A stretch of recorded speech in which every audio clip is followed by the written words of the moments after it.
Though many other researchers contributed to our current-day knowledge, Charles Darwin helped shape what we know today about natural selection.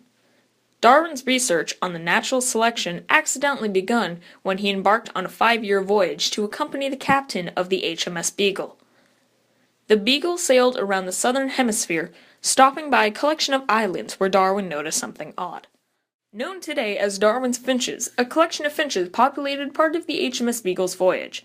Charles Darwin noticed that despite all of the finches being a part of the same breed of finch, they varied slightly in physical appearance.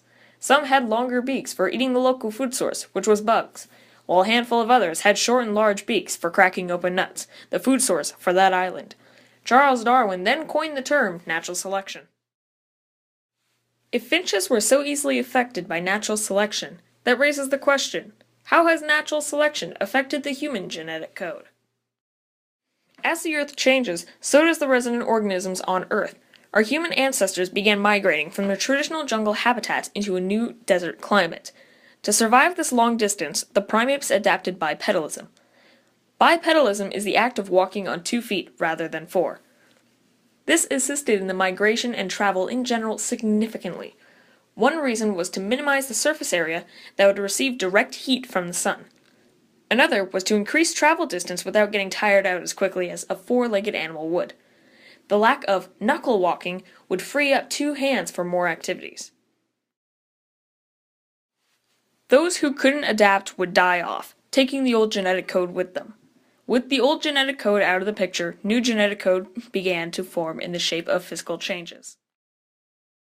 The big toe progressively moved from the side of the foot to the front to help aid in the newfound forward motion. The pelvic bone morphed into a modern-day shape, wide and thin as opposed to the older shape which was ideal for 4-legged walking. This change in pelvic bone shape is the reason why childbirth is so painful in the modern era, having the birth canal narrowing over time. The lower joints, like the knees and ankles, strengthened to help support the increased weight and change of center of gravity. Again, any ancestors that failed to adapt these changes died, bringing the old genetic code with them.